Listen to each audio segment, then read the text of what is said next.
24,000 ہاتھوں میں کاغذ قلم لے کے کھڑے تھے، کر رسول مانگ رہے تھے اور یہ دے نہیں رہے تھے۔ آج انہی کی نسلیں ہاتھوں میں کاغذ قلم لے کے کہتی فرزند رسول لکھوائیے۔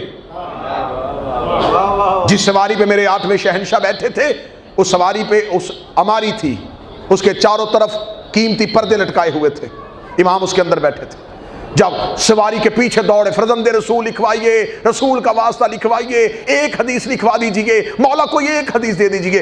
امام نے اماری کا پردہ اٹھایا، پردہ اٹھا کے امام نے رخ امامت کو باہر کیا۔ مدت کے بعد امت نے حقیقی امام کے چہرے کی تلاوت کی، زیارت کے لیے ترسی ہوئی نظریں اور امام کا کلام سننے کے لیے تڑپتے ہوئے قلم نے امام کو دیکھا۔ امام کا پہلا جملہ سنیے گا، پہلی حدیث سنیے گا۔ امام نے یوں سر باہر نکل کر، سنو، لا الہ الا اللہ حسنی، لا الہ ایک قلعہ ہے، لا الہ ایک قلعہ ہے۔ لوگوں نے جلدی سے لکھا لا الہ حسنی۔ امام نے پھر دوبارہ پردے کو اٹھایا، ومن داخل حسنی آمن من عذابی، جو اس قلعے میں داخل ہو گیا وہ اللہ کے عذاب سے بچ گیا۔ یہ کہہ کے امام نے پردہ گرا دیا۔ صرف اتنی حدیث لکھی گئی، لا الہ ایک قلعہ ہے، جو اس میں داخل ہو گیا وہ عذاب سے بچ گیا۔ لکھنے کے بعد محدث نے قلم اٹھایا، حدیث تشنا تھی۔ کیوں تشنا تھی؟ سنو مجھ سے، امام نے یہ نہیں کہا لا الہ ایک گھر ہے، لا الہ ایک عمارت ہے، امام نے قلعہ ہے۔ گھر کے دروازے کا پتہ چل جاتا ہے۔ بولو جو امام کے نوکر بیٹھے ہو، میں 8واں امام پڑھ رہا ہوں تمہارے سامنے، گھر کا دروازہ پتہ چل جاتا ہے، محل کے دروازے کا پتہ چل جاتا ہے۔ قلعے کا دروازہ ہر کسی کو نہیں پتہ ہوتا، قلعہ ہوتا ہی ایسا ہے کہ جو کسی کو بچانے کے لیے ہو۔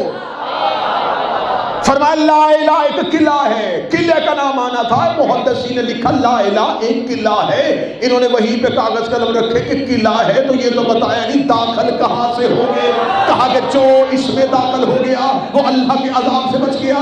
امام نے دوبارہ اماری کا پردہ اٹھایا، امام نے اپنے دونوں سینے، اپنے دونوں گھٹنے اپنی سواری کے سینے پہ رکھے، اور امام نے سواری کو منبر بنا کے کہا اس قلعے میں داخل ہونے کی کچھ شرطیں ہیں، کہہ کے پھر پردہ گرا دیا۔ انہوں نے کہا کیسے داخل ہوں گے؟ ظہر سے، تقوی سے، عبادت سے، متقی بن کے، نمازوں سے، روزے سے کیسے داخل ہوں گے؟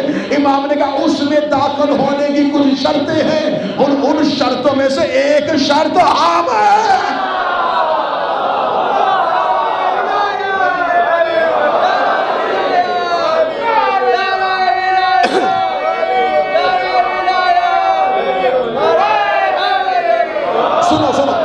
نعرے بے شک کم لگانا، لیکن جلدی جلدی گفتگو سنو۔ امام نے فرمایا اس قلعے میں داخل ہونے کوئی شرط، اور اس میں ایک شرط ہوں، میں شرط ہوں، میرا باپ شرط ہے، میرا دادا علی شرط ہے۔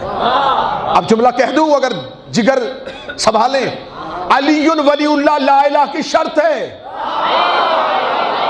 نہیں نہیں نہیں نہیں نہیں، اس معیار پہ آؤ جہاں لے کے جانا چاہتا ہوں۔ اب مجھ سے پوچھو شرط کسے کہتے ہیں؟ نماز عبادت ہے، وضو شرط ہے،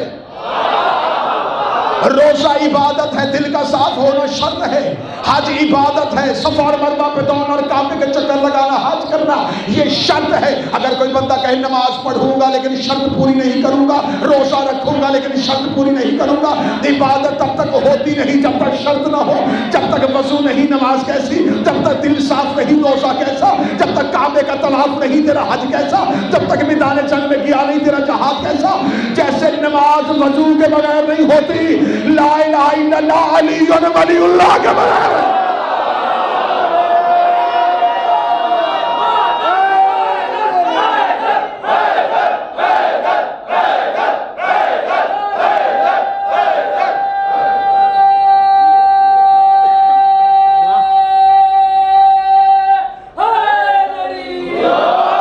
روک لیا جملہ تو میری زبان کی نوٹ چوک پہ تھا، نہ میں نے کبھی مجمع کا وقت ضائع کیا ہے اور نہ میں نے کبھی ممبر سے اپنا وقت ضائع کیا ہے۔ میں اس بحث میں جانا نہیں چاہتا کہ علی ولی اللہ واجب ہے، مستحب ہے، باطل ہے، اشکال ہے، علی میں سے کسی میں نہیں آتا۔ علی واجب اوجب نہیں، علی دین کی شرط ہے۔ بات آگے بڑھائیں سرکار۔ کبھی بھی زندگی میں کبھی بھی یہ سوچنا ہی نہ کہ امام کسی ایک موضوع پہ دو مختلف حدیثیں کہیں، ایسا شاید ہو نہیں سکتا۔ امام ہمیشہ، اور یہ نہیں صرف ایک امام، اگر کسی ایک امام نے ایک حدیث کہی تو اگلا امام بھی اس حدیث کی تائید کرے گا۔ ہو ہی نہیں سکتا کہ امام موضوع بدلے اور حدیث ایک ہو۔ اب میں تمہیں بتانے لگا امام نے کیا کہا، لا الہ الا اللہ حصنی، لا الہ قلعہ ہے، اس میں داخل ہونے کی کچھ شرطیں اور ان میں سے ایک شرط میں ہوں۔ مشہد جاؤ، 8ویں شہنشاہ کے روضے پہ مولا لے کے جائے، مولا کی زری کے اندر جاؤ تو وہاں ایک حدیث لکھی ہوئی ہے، وہ بھی 8ویں امام کی ہے۔ یہاں کیا کہا، لا الہ الا اللہ حصنی، لا الہ الا اللہ قلعہ ہے۔ مشہد میں مولا کے دروازے پہ حدیث لکھی ہے، حب علی حصنی، علی کی محبت بھی قلعہ ہے، جیسا لا الہ قلعہ ہے ویسا ہی علی کی محبت بھی ایک قلعہ ہے۔ امام نے کہا اس میں داخل ہونے کی شرط ہے، ان میں سے ایک شرط ہم ہے۔ لوگوں کو پتا چل گیا جسے کمزور کر رہے ہیں یہ تو شرط دین ہے۔ سواری بڑھتی بڑھتی بڑھتی خراسان پہنچ گئی۔ مامون رشید نے اپنے پورے روب کے ساتھ امام کا استقبال کیا، استقبال کر کے امام کو تخت پہ لا کے ایک عالی شان کرسی پہ بٹھایا گیا۔ کرسی پہ بٹھا کے کہنے لگا، فرزند رسول میں آپ کی بیعت لینے لگا ہوں، یہ امت آپ کی بیعت کرنے کے لیے بےتاب ہے، بیعت لیں ان سے۔ امام نے بلا تشبیہ اپنے ہاتھ کو اٹھایا اور اپنے چہرے کے برابر آ کے روک دیا۔ اب لوگ سامنے ہیں، اللہم صلی علی محمد و آل محمد، اب لوگ سامنے کھڑے ہیں، امام کی بیعت لینے کے لیے لائن لگی ہوئی ہے اور امام یوں بیٹھے۔ اب لوگ مامون کی طرف دیکھ رہے ہیں، مامون امام کی طرف دیکھ رہے ہیں اور امام مطمئن ہو کے بیٹھے۔ اب کسی کی جرت نہیں ہو رہی کہ جب تک مامون نہ بولے ہم کیسے بولیں، مامون کی جرت نہیں ہو رہی کہ جب تک امام خود نہ فیصلہ کرے میں کیا کروں۔ آخر تھوڑی دیر کے بعد مامون کا فرزند رسول لوگ بیعت کے لیے کھڑے ہیں، تو امام نے کہا کر کیوں نہیں رہے؟ کہنے لگا آپ ہاتھ پھیلائیں گے تو وہ کریں گے۔ امام نے کہا تجھے نہیں پتا حجت کسی کے سامنے ہاتھ نہیں پھیلاتی، حجت کسی کے سامنے ہاتھ نہیں پھیلاتی۔ اب دیکھنا امامت کا نظریہ، اب امامت کا مقابلہ دیکھنا۔ امام مامون کی طرف دیکھنے لگے، تم بیعت کیسے کرواتے رہے ہو؟ فرزند رسول ہم تو ایسے کرواتے ہیں۔ تو نے کہاں سے سیکھی؟ میرے باپ نے ایسے کروائی تھی۔ اس نے کہاں سے سیکھی؟ اس سے پہلے خلیفہ نے ایسے کروائی تھی، اس نے کس سے سیکھی تھی؟ کہنے لگا اس سے پچھلے خلیفہ نے ایسے کروائی، اس نے کس سے سیکھی تھی؟ کہنے لگا سقیفہ میں ایسے ہوئی تھی۔ امام نے کہا تجھ میں ہم نے یہی فرق ہے، سقیفہ میں ایسے ہوئی تھی، غدیر میں ایسے ہوئی۔